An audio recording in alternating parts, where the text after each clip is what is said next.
How you doing, everybody? In this video, I would like to talk about ADD, attention deficit disorder. I happen to be diagnosed with it.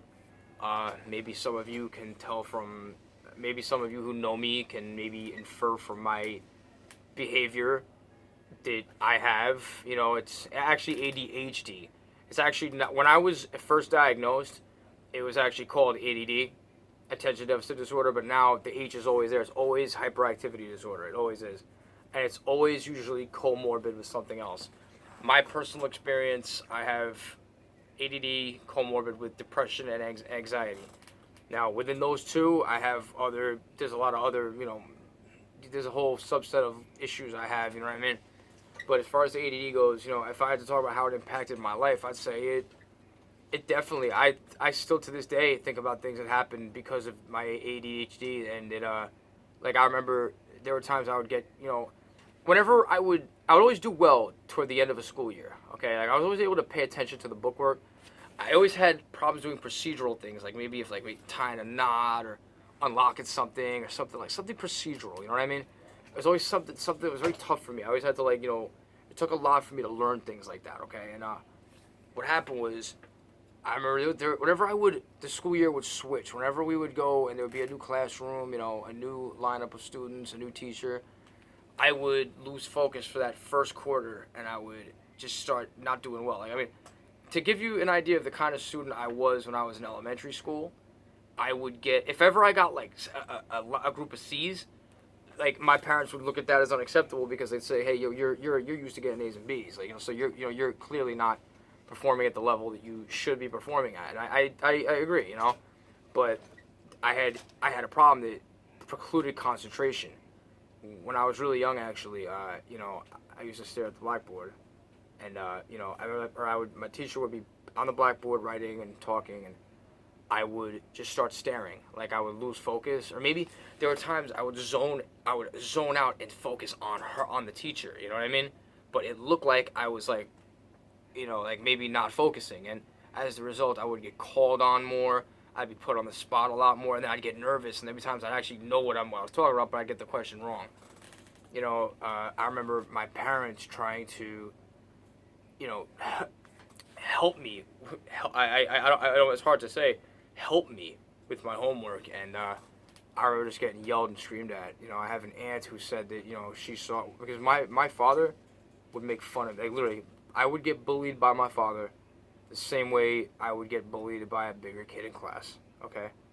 Getting called names, made fun of, you'd have physical, I don't want to, what you consider assault, oh yeah, by today's standards it was definitely child abuse, but, yeah, I got some beatings in my day, but, what do you call it? So, anyway, I noticed that I would, my parents, even the most patient parent, eventually will lose it, when you're trying to teach a kid something, and it's fine. It's like, why can't you do this?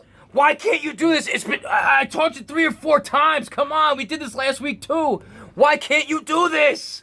And get just totally upset and lose it, And I remember being screamed in my ear. My mother, I always remember my mother saying, oh, well, he's in the class and he's comatose.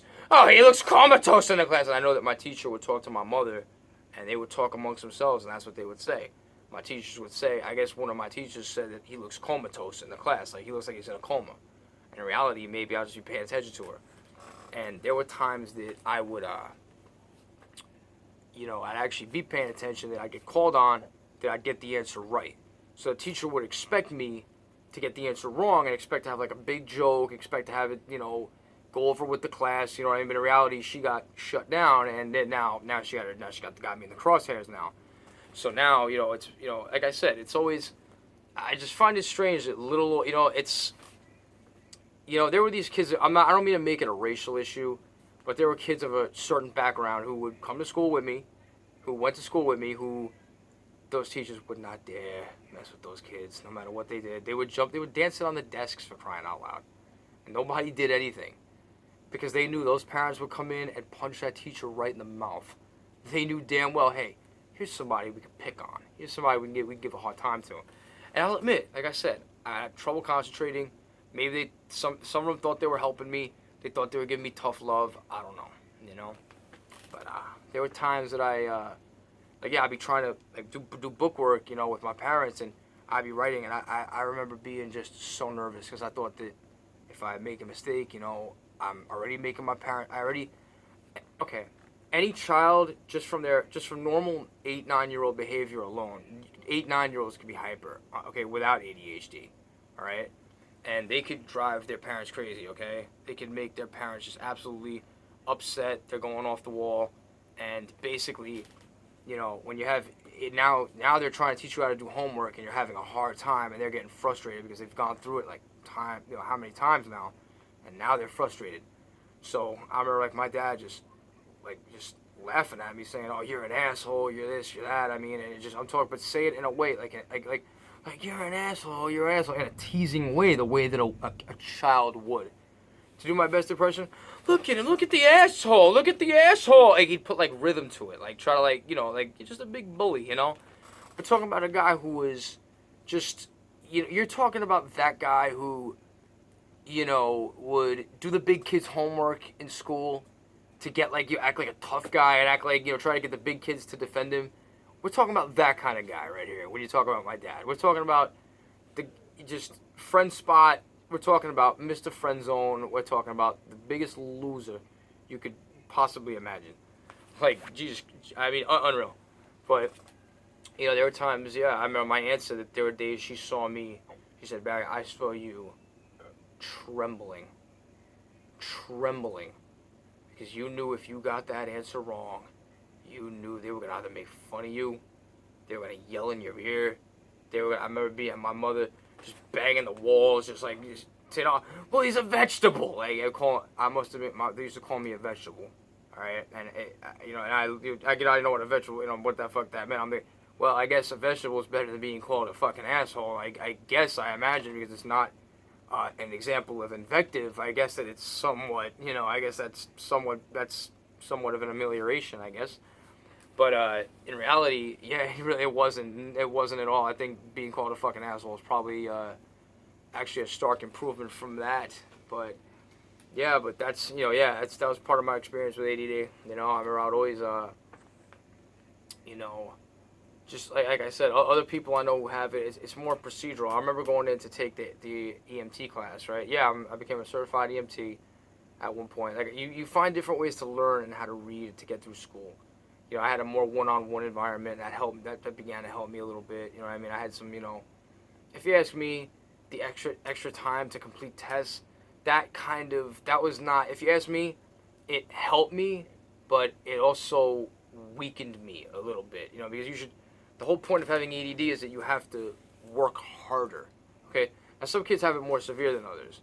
I believe that maybe I could have gotten my ADD in check, and I didn't need all that extra time, you know what I mean? I'm not gonna lie, there were days I said to myself, well, hey, I finished a test, I got all that extra time, I might as well go back and double check every one of them, you know what I mean? There were, it really wasn't fair, I don't think, to do that. But I remember when I went to go take the EMT class, I remember, it involves a lot of procedural memory. There's 3 types of memory: procedural, episodic, and semantic. All right, procedural is when you ever wonder why? You ever wonder how people wake up in the woods with amnesia, but somehow they remember they know how to take a bus, they know who George Washington is, or there's all different types of memory.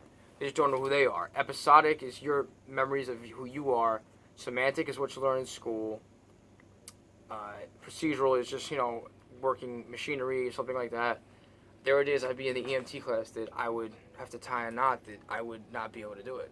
And I would just lose focus and be like, what am I doing right now, huh? And people would laugh. People who were around me would laugh and be like, hey, Barry, will you lay off the pot before you come to class, man? And I'd turn around and be like, yeah, man, I know, that's what it is, yeah, and go into the stairwell and fucking cry, you know what I mean, just because you can't help what's going on. And that's one thing I gotta say is that, when you cry those tears as a child, a newborn baby crying is totally different because they're doing that with an objective in mind. They're doing that with the objective of getting help in mind, This video is going to cut off. I think I'm going to do a part 2. So everybody, if you want to help me, stay tuned, please.